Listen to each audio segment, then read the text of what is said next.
저희가 끌수있게 교섭해서 무작정 공격전에 참가하도록 강요했습니다. 전민주주의 인민공화국은 승리일 그날까지 언제나 러시아 동지들과 함께 있을 것이라는 것을 확언하는 바입니다. 북한은 지금 만들 능력은 어느 정도는 돼요. 완전 첨단 무기는 아니라고 하더라도. 근데 그럼 얘를 어떻게 활용할 거냐? 이 부분이 솔직히 좀 북한이 좀 부족할 텐데 이번에 가서 배워온다? 그러면은 이제 우리 군에게 이게 위협이 거의 그대로 갈 수 있다.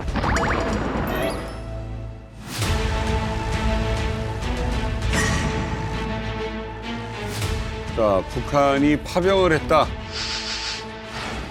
이게 뭐 처음에 합성이 아니냐라는 이야기가 있을 정도였는데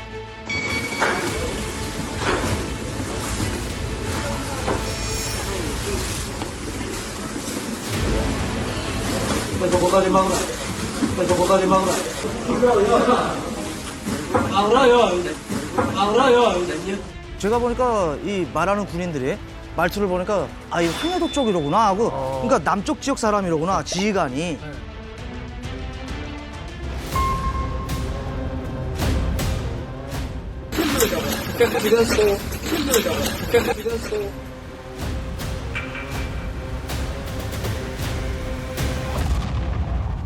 전민주주의 인민공화국은 승리일 그날까지 언제나 러시아 동지들과 함께 있을 것이라는 것을 확언하는 바입니다. 또 최선희 외무상은 러시아에 가고요.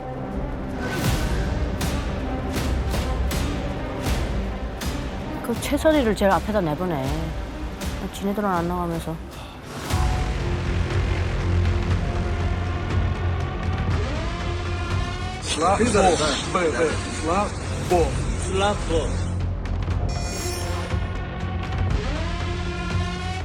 우크라이나 정부가 러시아에 파병된 북한군이 첫 번째 전투를 치렀다고 주장했습니다. Today, I can confirm that over 10,000 DPRK soldiers moved to the far western Kursk Oblast.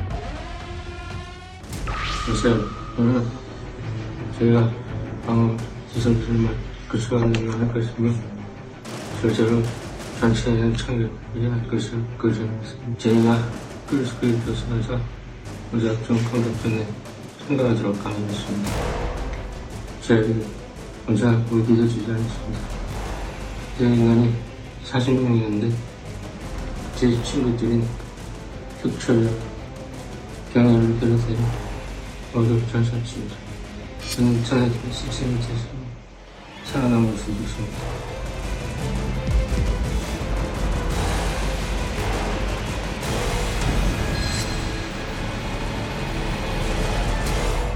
그러니까 이게 지금 말씀하신 건 그러니까 이게 발을 안 담그면 몰라도 발을 담그는 순간 예. 멈출 수는 없는 일이 돼버리는 거잖아요. 그러니까 팔목 그렇죠. 지금 뭐냐 하면 사실은 게다가 북한 입장에서는 굉장히 여기 전쟁에 관련된 어느 나라보다도 되게 적극성을 보이고 있어요. 이제 한계에 다다른 게 우크라이나가 공개한 이제 감청들을 들어보면 보급품이 부족하다. 그리고 또 북한 사람들이 들어갔으니까 통역이 부족하다. 통역을 보내달라. 그리고 중요한 건 또 뭐냐면 러시아 군인들이 이제 심지어 한글까지 이제 배워야 되니까 그런 푸념들을 하는 저 녹음이 공개됐거든요.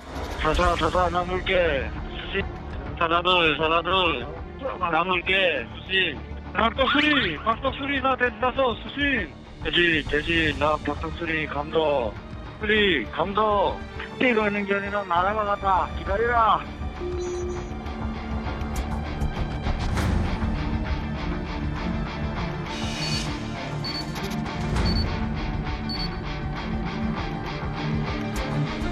이 한국말을 러시아 음으로 따서 우리 옛날에 왜 팝송 외울 때처럼 그렇게 알고 있는 거예요.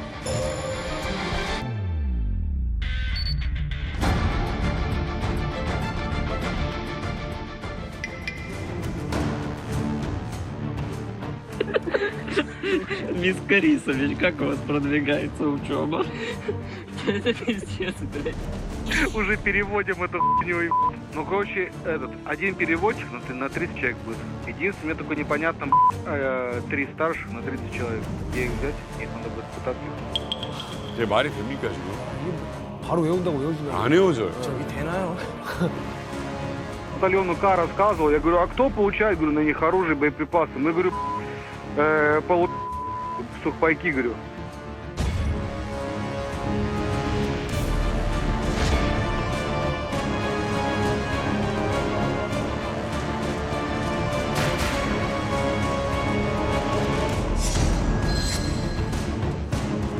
외교 무대에서 이제 말싸움이 벌어졌는데 황중국 유엔 대표가 일단 포문을 열었어요. 총알바지로 쓰지 말라, 북한 젊은이들을. 북한 측에 이제 그 김성 대사가 뭐라고 얘기냐면 미국과 서방도 우크라이나 지원해 주고 있지 않냐. 우리도 러시아를 밸런스를 맞추는 차원에서 지원해 줄 수도 있다라고 얘기했어요. 미국 차석 대표가 발끈해가지고 바로 발언권 시작합니다. 빡! 만약에 우크라이나에 지금 북한 병사들이 가면 go back in a body bag 이라는 표현을 써요. go back in a body bag 이라는 표현을 써요. 시신 가방에 돌아갈 것이다. 야, 너무 무서운 표현이네요.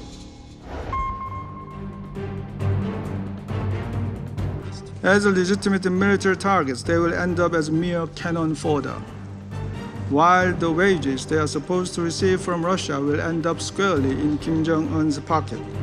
It is tragic that they could have enjoyed a far better life only if they were born south of the DMZ.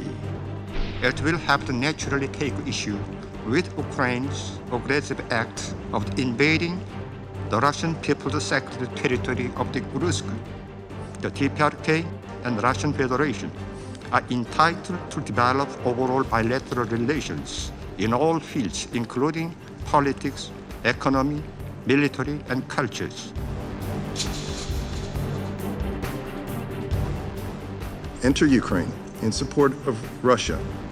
They will surely return in body bags. They will surely return in body bags. So I would advise Chairman Kim to think twice about engaging in such reckless and dangerous behavior. 언제는 말 들었나? 그냥 자기 마음대로 하는 거예요. 이 우크라이나전에 이제 만약에 이제 북한군들이 가가지고 이제 실전 정말로 내가 보니까 총소리가 여기서 들렸는데 저쪽에서 날아오더라. 이걸 경험한 사람들이죠. 그렇죠.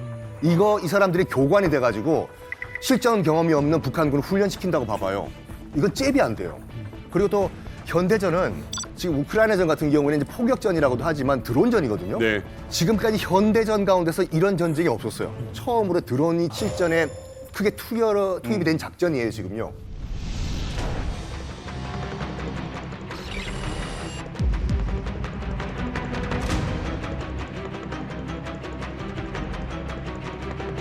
우크라이나 군 드론이 참호 곳곳을 살핍니다.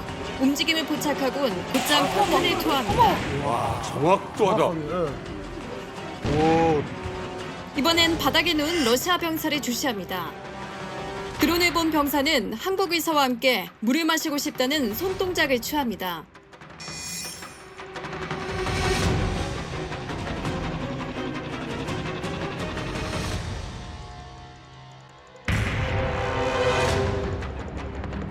우와.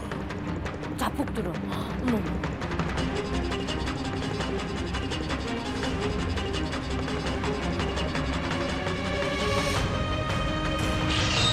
우와, 저 기계를 어떻게 막아? 건들면은 바로 터지고.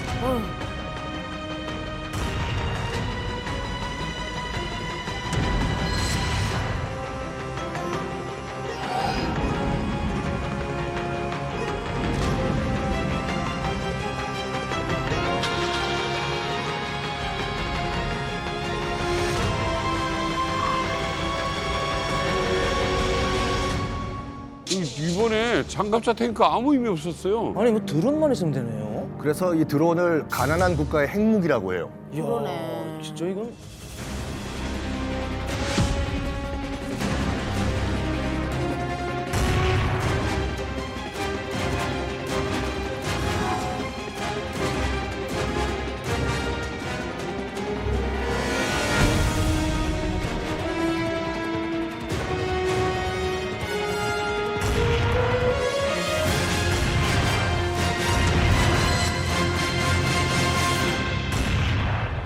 너무 끔찍한데? 이걸 만약에 북한군들이 가가지고 드론을 조종해보면서 진짜 이 드론 이렇게 하니까 이렇게 날아가고 이렇게 쏘니까 이렇게 격파가 되는구나. 이거를 지식을 가지고 와가지고 북한 드론군 부대를 운영을 한다? 이거는 정말 최악의 악몽이에요, 진짜. 우크라이나가 사실은 이 드론을 제일 활용을 먼저 잘했죠. 네. 그래서 이 우크라이나 같은 경우 원래 드론 동호회 하던 분들이 나중에 드론 부대가 돼서 그래서 이렇게 개발을 했고 그다음에 생산을 하는 걸 보면요. 드론을 월간 우크라이나군 정보장관에서 들은 얘기는 거의 2만 대 가까이 생산합니다. 월간. 각 지역마다 이제 드론 공방이 있어서 정보통신부에서 예산을 주면 거기서 막 생산해가지고 드론을 보내는 거예요. 사실은 현장에서 제일 무서운 게 우리가 포탄이 휘 하고 날아가는 이 소리가 박격포 소리 이게 굉장히 공포스럽거든요. 그렇죠. 근데 요즘은 그것보다 훨씬 더 두려운 게 드론에서 내는 모타 윙 하는 소리가 그거에 거의 전장에 있는 전투원들이 노이로제에 걸릴 지경이라고. 자, 그런데 우리가 이제 걱정을 해야 될 건 뭐냐면 이런 자폭 드론을 비롯한 최첨단의 현대전을 이제 북한군이 먼저 실전에서 보고 배워온다. 이게 사실은 이 부분이 가장 우리가 좀 염두에 두고 두려워해야 되는 부분이 아닌가 하는 또 생각이 드는데요. 아니, 정확한 지적이신 게 그렇습니다. 사실 북한이 우리가 지금 그거 하면 뭐 핵 개발만 생각하고 뭐 이렇게 제대 무기는 안 개발했을 것 같지만은요. 자, 지금 핵무기가 어느 정도 개발이 나름 끝나가요. 그러면서 최근 첨단 무기 개발 같은 걸 많이 합니다. 2020년 이후에 보고 있으면은 전차도 신형 전차, 뭐 장갑차, 대전차 미사일, 그다음에 최근에 보면은 드론이 작년에 이제 국방 전시회에서 소개가 됐었고요. 그다음에 올해 8월이었죠. 올해 8월 말 정도에는 자폭 드론, 러시아군이 사용하는 자폭 드론과 거의 유사한, 어떻게 보면 러시아군 쓰는 것보다 살짝 개념이 발달된 그런 것들을 이렇게 선보이기도 했어요. 자, 결국 뭐냐면 북한은 지금 만들 능력은 어느 정도는 돼요. 완전 첨단 무기는 아니라고 하더라도. 근데 그럼 얘를 어떻게 활용할 거냐? 이 부분이 솔직히 좀 북한이 좀 부족할 텐데 이번에 가서 배워온다? 그러면은 이제 우리 군에게 이게 위협이 거의 그대로 갈 수 있다. 네. 그래서 이런 부분에 대한 대응이 시급하다. 이렇게 말씀을 드릴 수가 있겠습니다. 그러니까 이 전쟁이 더 이상 남의 전쟁이 아니라는 게 여기서 다시 한번 확인이 되잖아요. 그러네요. 근데 우리 국정원이 아주 흥미로운 분석 결과를 최근에 내놨어요. 국정원의 데이터베이스에 있는 무작위의 북한군 데이터베이스와 러시아 현지에서 포착된 북한군인 것 같은데 하는 사람의 인물을 AI로 대조한 거예요. 띠리리리리리리리 일치 딱 나왔는데 그 사람이 누구냐? 바로 북한 전략군 미사일 총국의 붉은기 중대 출신의 미사일 기술자가 이렇게 러시아군 복장으로 러시아 군인과 사진을 찍었다. 근데 저기가 도네츠크 지역 인근의 이른바 북한 미사일 KN-23 발사장이에요. 이 말은 북한이 KN-23을 러시아군에게 줬고 기술자까지 현지에 붙여놨고 이 사람이 러시아 우크라이나 전쟁을 수행하면서 실제 KN-23을 운용하고 그 데이터를 모으기 위해서 북한군이 현지까지 갔다라는 추측이 상당히 개연성이 높아지는 거거든요. 이 KN-23이 요격하기가 힘들어요, 안 그래도. 한번 비행 궤적이 꺾어서 날아가기 때문에 그걸 예상해서 맞출 수가 없는데 저 북한군이 우크라이나를 상대로 현장에서 KN-23을 많이 활용하면 많이 활용할수록 이 누적되는 유효 데이터가 늘어나는 거죠. 이 데이터를 누구한테 쓰겠습니까? 종국엔. 우리한테 쓰는 거죠. 북한이 러시아에게서 기술 이전을 받았을 때 가장 위험한 것은 또 ICBM 대기권 재진입 기술 이전이라고 생각을 합니다. 그러니까 최근에 북한이 저 ICBM 화성 19형을 발사 실험하지 않았습니까? 세계 최강의 전략 미사일에 가공할 위력을 과시할 순간이 도래했습니다. 이것을 보게 되면 이제 1시간 26분 동안에 1000km를 비행하면서 이제 정점 고도 7687km를 이제 기록했다고 합니다. 여기에 이제 대기권 재진입 기술까지 이제 확보를 하게 되면 미국의 본토를 아마 타격할 수 있는 그런 수단을 완전히 확보하는 것이죠. 게다가 또 최근에는 북한이 지금 신포 그 조선소에서 핵 잠수함을 지금 건조하고 있다는 것으로 이제 정보가 나왔거든요. 여기에 따라서 이제 러시아로부터 핵 잠수함 기술을 또 이전받게 되면 그것도 또 굉장히 큰 위협으로 될 겁니다. 와, 아니 파병하고 이렇게 많은 걸 가져간다는 게 대단한데. 그러네. 아니 짭정원 씨, 아니 완전 이번에 단단히 한몫 챙기셨네요. 아무래도 이 모든 것은 우리 러시아와 우리 조선인민공화국의 그 아름다운 우정이 나온 결과물 아니겠습니까? 이제 뭐 저는 밥을 먹지 않아도 배가 부를 지경입니다. 든든합니다. 짭정 입장에서 든든할 거예요. 왜냐하면 단순히 뭐 돈이나 기술 이전도 이전인데 만약에 북한군이 대거 죽잖아요. 그러면 러시아와 북한 관계가 이른바 혈맹 관계가 되는 거예요. 우리나라와 미국만 혈맹 관계가 되는 게 아니라 러시아랑 북한이 혈맹 관계가 되면 만약에 김정은이 오판해서 야, 한 번 더 한번 치자. 전쟁 한번 일으키자라고 했을 때 김정은이 러시아에게 요구할 거예요. 우리 군사도 당신들 위해서 10,000명 이상 죽었는데 등가하는 러시아군 참전을 요구할 겁니다. 그때 러시아가 마냥 외교관계 때문에 외면할 수만은 없는 상황이 될 거라는 걸 김정은이 대신 기대하고 있는 거죠. 그게 사실 우리한테는 가장 경계해야 할 요소 중에 하나죠. 명분 찾아가지고. 예. 우크라이나 대통령 젤렌스키가 이런 이야기를 했습니다. 북한의 파병을 규탄하면서요. 이것은 세계대전의 첫 단계다라는 이야기를 했어요. 세계대전이라는 이야기를 입에 올렸습니다. 북한군 그냥 가만히 있지. 하나 때문에 세계대전을 걸기에는 아깝죠.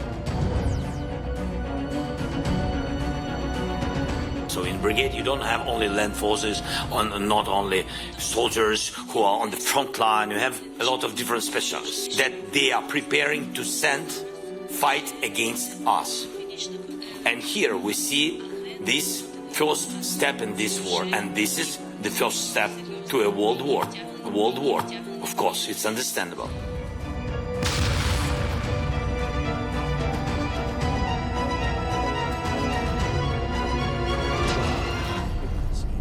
사실 이 젤렌스키의 3차 세계대전은 여러 가지 어떤 정치적 외교적 의미가 있는 메시지라고 봐야 돼요. 첫 번째는 이제 북한과 러시아에게 하는 경고죠. 야, 우리 나토 있어, 미국 있어, 러시아 함부로 북한군 끌어들이지 말고 북한군도 함부로 교전할 생각하지 마. 통할 리 없지만 경고를 주는 거죠. 두 번째는 한국군의 참전을 적극적인 좀 관여를 우크라이나가 계속해서 물밑으로도 우리 정부에게 요구하고 있어요. 그래서 뭐 살상 무기 보내달라, 뭐 급기야 뭐 군대도 좀 보내달라. 근데 사실은 우리 정부는 아는 거죠. 한국군을 보내기 위해서 한국군과 북한군이 교전하게 되면 이게 진짜 오히려 전쟁의 확전으로 이루어질 수 있기 때문에 우리 정부가 절대, 물론 여러 가지 인도적인 지원과 간접적인 지원은 적극적으로 합니다만 그래도 러시아를 치는 우리나라가 그런 식의 어떤 적극적인 참전은 우리도 지금 절대 하고 있지 않은 상황이거든요. 그러니까 젤렌스키는 여러 가지 정치 외교적인 포석을 둔 발언이다. 이렇게 볼 수 있죠.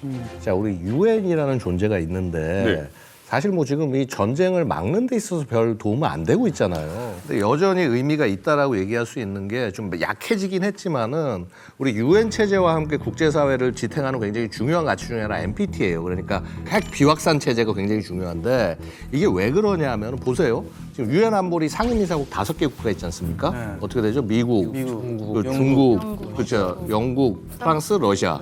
자, 이렇게 쫙 있는데 이 5나라가 보면 어떻습니까? 공통점이 뭐냐면 2차 세계대전의 승전국이에요. 예. 유엔이 추구하는 평화는 바로 이 5개 국가들끼리 전쟁이 나지 않게 하는 겁니다. 결국 이 5개 국가들끼리 전쟁이 난다는 게 진짜 세계대전이고 이번 세계대전은 만약에 나게 되면 핵전쟁이 돼서 인류가 공멸이기 때문에 이거를 막자라는 거예요. 그래서 우리가 이제 만에 하나 뭔가 러시아가 판단 오판을 일으켜서 핵을 만약에 전술핵이라도 뭐 한 발 떨군다. 자, 이렇게 되면 완전히 이제 그때는 정말 어떻게 될지 모르게 되는 거죠. 그러니까 핵으로 이렇게 넘어가지 않게 하는 게 사실 굉장히 중요하다. 네, 저도 어느 정도 그렇게 될 수 있을 거라고 생각을 합니다. 북한 파병으로 인해서 우크라이나가 러시아 본토를 때리겠다고 하는 그런 주장이 지금 거세질 수 있단 말이죠. 그런데 지금 현재로서는 미국과 나토가 군사 지원을 함에 있어서 우크라이나가 자기 본토에서만 쓸 수 있게 딱 제약을 해놨습니다. 그러니까 러시아 본토를 때리지 못하게끔 만들어놨단 말이죠. 실제적으로 이제 파병이 되지 않았습니까, 북한이. 그렇기 때문에 이제 말릴 수 없을 정도로 될 수 있단 말이죠. 그렇게 되면 이제 확전이 될 수 있는 가능성이 매우 큽니다. 자, 어쨌든 1차 대전이 있었고 2차 대전이 있었습니다. 이 전쟁이 일어나는데 세계대전이 일어난다. 이건 너무 끔찍한 일이고 뭐 난리가 나는 일이잖아요. 근데 공멸하는 길인데 아니 아무리 젤렌스키 우크라이나를 도와주고 싶어도 다른 국가에서 참전해서 도와준다? 이거 어렵지 않습니까? 프랑스 같은 나라는 굉장히 적극적으로 뭐 마크롱이 괜히 뭐 이제 야 우리 참전해야 되는 거 아니야? 얘기 꺼냈다가 그냥 완전히 두들겨 맞았죠. 왜냐하면 이제 여론에 그럴 수밖에 없는 게 프랑스 아까 말씀드렸듯이 프랑스 핵보유국이에요. 핵보유국이 들어가서 거기서 다른 핵보유국과 직접적으로 뭐 재래식 전쟁을 한다라고 하지만 그게 언제 에스컬레이션 확전돼가지고 핵전쟁으로 갈지 모르니까 마찬가지 이유로 나토 국가들 뭐 영국 아니면 뭐 나토의 가장 수장인 미국 이런 국가가 참전하는 것 자체도 어떻게 보면 정말 양국이 핵전쟁으로 비화되는 그런 계기가 될 수 있다. 그래서 이게 보면 냉전 시기에도 보면 그렇고 미묘하게 양쪽 국가들이 직접적으로 안 싸우려고 굉장히 노력을 많이 합니다. 3차 세계대전의 가장 중요한 키는 바로 나토의 수장인 미국이 잡고 있을 것 같은데 이번에 당선된 미국 대통령 트럼프 유세 때부터 내가 당선이 되면 이 전쟁 하루 만에 끝낼 수 있다라고 이야기를 했어요. 맞아요. The former president's comeback will be complete. A state that he narrowly lost 4 years ago. He is now the second president. Kim Jong-un, very smart, very tough, but he liked me and I got along really well with him and we were safe. We get back, I get along with him. He'd like to see me back too. I think he misses me.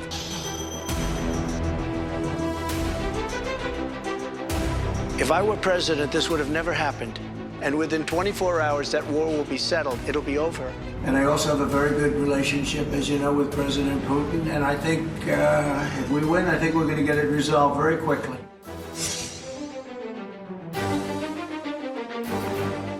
I think Zelensky is maybe the greatest salesman of any politician that's ever lived. Every time he comes to our country, he walks away with $60 billion.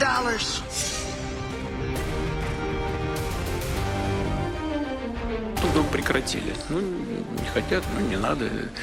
Мы, как видите, живы, здоровы, и ничего, и развиваемся, идем вперед.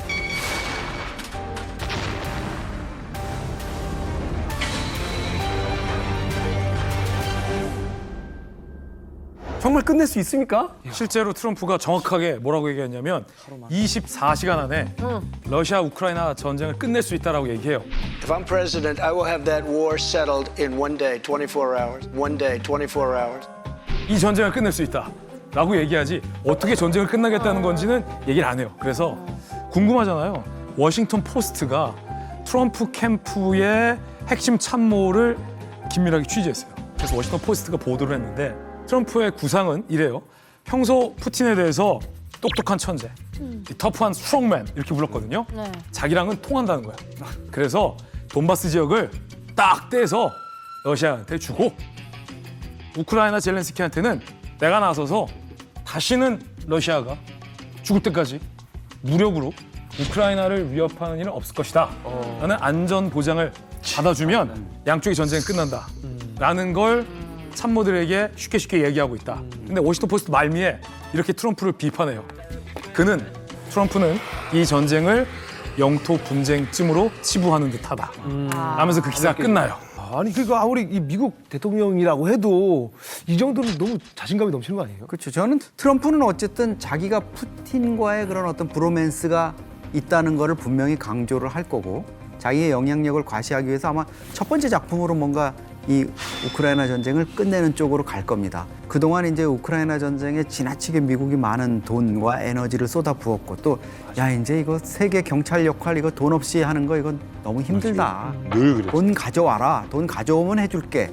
뭐 이런 게 있기 때문에 아마 본인이 우크라이나 전쟁 이 해결 문제 이런 부분을 좀 풀어가는데 그냥 전력 투구는 할 것 같습니다. 그거 고립주의 아니겠습니까? 아니 왜 우리가 세계 경찰 노력하면서 우리 돈 써가지고 다른 나라 지켜줘야 돼? 왜 우리가 나토 지켜줘야 돼? 왜 우리가 한국 지켜줘야 돼? 잘 사는 나라인데 이런 거란 말이죠. 근데 이게 한편으로 선거를 위해 가지고 그 백인 남성들을 선동하기 위한 어법인지. 근데 문제는 뭐냐면 미국이 사실 세계 경제 역할을 해야 되거든요. 그게 미국 본인들의 국익에도 맞는 거란 말이죠. 그러니까 미국이 우리 정말 천사라서 자기 돈 써가지고 구호 활동을 하는 게 아니라 그거 자체가 사실 세계 전략이고 그렇기 때문에 트럼프는 그런다 하더라도 미국 공화당 내에서 과연 그걸 진지하게 받아들일까 이런 느낌은 들어요. 사실 우리 트럼프 형님이 이번에도 뭐 당당하게 당선이 되지 않았습니까? 한다면 또 하는 사람입니다. 이렇게 된 마당에 우리 람프 형님과 뿌찐 형님 그리고 이 김정은이까지 이 삼총사가 똘똘 뭉치면 이제 못할 게 없습니다. 찐핑이 형님은 진짜 어디가? 찐핑이 형님은 진짜 어디가? 전쟁도 멈추게 하는 거는 우리 삼총사만 있으면 다 해결이 된다 이 말입니다. 근데 뭐 그렇게 삼총사가 될 수 있을지 의문이죠, 솔직히. 맞아요. 북한하고 러시아하고 밀착 관계가 이렇게 좀 끈끈해진 거는 전쟁이라는 이 특수성 때문에 좀 더 이렇게 가까워지지 않았습니까? 근데 이제 전쟁이 끝나면은 과연 러시아에서 북한을 이제 그렇게까지 생각을 할지 베스트 프렌드를 생각할지는 모르지만 전쟁이 끝나면은 뭐 러시아도 재건을 해야 되기 때문에 다시 복구를 해야 되기 때문에 아무래도 제 생각에는 이제 경제적으로 경제가 발전된 우리나라하고 또 다시 또 들어오지 않겠느냐. 왜냐면 북한 같은 데는 뭐 도움을 받아봤자 뭘 받게 돼 있습니까? 그렇죠. 국제사회 OECD 경제 대국 10위에 대한민국이 러시아 편을 들 수는 없지 않습니까?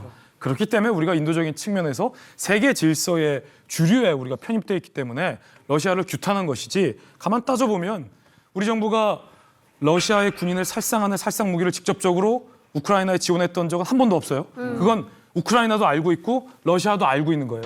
그런데 우리 역시 마찬가지로 공식적으로 러시아를 후원할 수는 없지만 공식적으로 러시아를 제재할 필요도 없어요.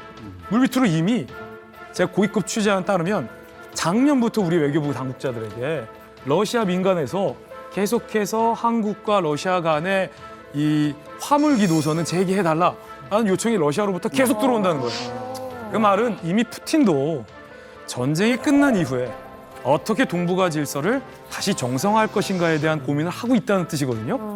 그러면 사실 러시아 입장에서 북한이 더 필요하겠습니까? 세계 10위권에 대한민국의 손이 더 필요하겠습니까? 그러면 이제 북한만 낙동강 오리알 되는 거예요. 그러면 그렇게 만들어야죠 우리가. 기대할 수 있는 언덕은 중국밖에 없거든요.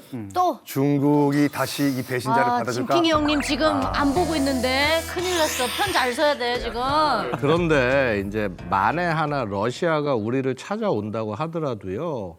국제사회에서 그게 그렇게 쉽지 않을 겁니다. 왜냐하면 러시아에 대한 제재 국면은 계속 될 것이고요. 그렇죠. 그래서 이미 지금 우리가 생각하는 그 행복회로와는 달라질 수 있고 그다음에 어쨌거나 우리는 국제사회의 일원이고 그리고 자유민주 경제 체제 하에서 이거를 이득을 보고 있는 국가이기 때문에 러시아와 함부로 거래할 수 없어요.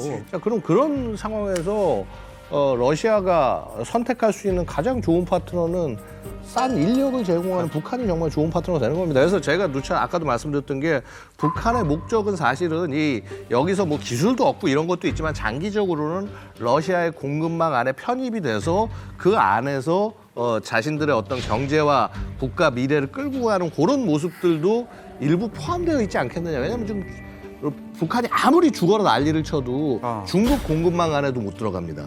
왜냐하면 중국은 이걸 만약에 이 북한을 자기 공급망 안에 집어넣었다가는 그러지 않아도 국제사회에서 중국을 지금 공급망 밀어내고 있는데 완전히 아웃돼 버리는 거거든요. 그렇죠. 근데 지금 반면 러시아는 뭐 지금 신경 아무것도 쓸 일도 없고 그래 북한 들어와 이렇게 될 수도 있다는 거죠. 이게 어떻게 보면 가장 최악의 시나리오 중에 하나라고 얘기를 할 수가 있겠습니다. 맞는 말씀인데 아마 트럼프가 당선되고 나서 원래 국제 질서는 강대국 논리 앞에 아무리 많은 상식적인 말이 통하지 않아요. 미국의 레짐 체인지가 되면 세계 패권의 재편이 될 겁니다. 미국과 러시아가 언제 그랬냐는 듯 사실 긴밀하게 협조할 수도 있을 것 같아요. 좀 지켜봐야 될 것 같아요. 왜냐하면 러시아하고 대중국, 대러시아 강경 발언들을 해왔거든요. 근데 미국만 믿고 했는 건데 미국 자체가 그냥 변해버리게 되면 우리가 사실 낙동강 오리알이 되는 거거든요. 그래서 지금 상황에서 우리가 갑자기 뭐 우크라이나 막 지원했는데 갑자기 종전이 딱 되고 제재가 해제가 되고 그럼 러시아가 니들 뭐야? 이런 식의 그 트랩에 빠질 수가 있는 상황입니다. 그렇기 때문에 굉장히 조심스럽게 행동해야 돼요. 중요한 건 외교네요. 이게 이제 우리 정부나 군도 고민스러울 수밖에 없죠. 국제사회의 정세 또 남북관계까지 거기다 우리가 관리를 해야 되는 이런 상황인데 북한이 어떻게 보면 더 아파할 수 있는 아킬레스건 하나를 좀 우리가 건드려보자 하는 게 이제 대북 심리전입니다. 이게 실제 전쟁 상황인 또 바로 전쟁터에 북한군이 대규모로 나와 있는 상황에서는 이거만큼 또 유용한 수단이 없거든요. 그 파병의 부당성이라든가 허구성을 깨는. 우크라이나도 지금까지는 뭔가 이제 좀 초보적인 거를 만들어가지고 뭐를 하는 것 같아요. 그래서 심리전 차원에서 최근에 좀 주목되는 건 나는 살고 싶다 뭐 이런 텔레그램 채널을 만들어가지고 우리말로 돼서 북한군을 좀 회유, 포섭할 수 있는 영상을 유포하고 있습니다. 한번 보시죠.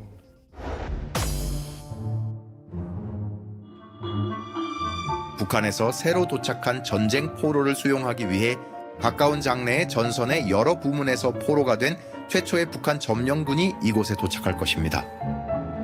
수용소의 전쟁 포로들은 하루 3끼의 식사를 받으며 식단에는 고기, 신선한 야채, 빵이 포함됩니다.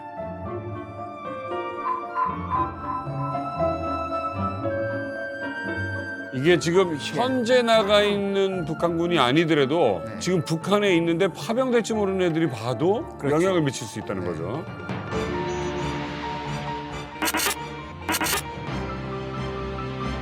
구하다 나 자신에게. 자신의 삶을 구하라 이거죠.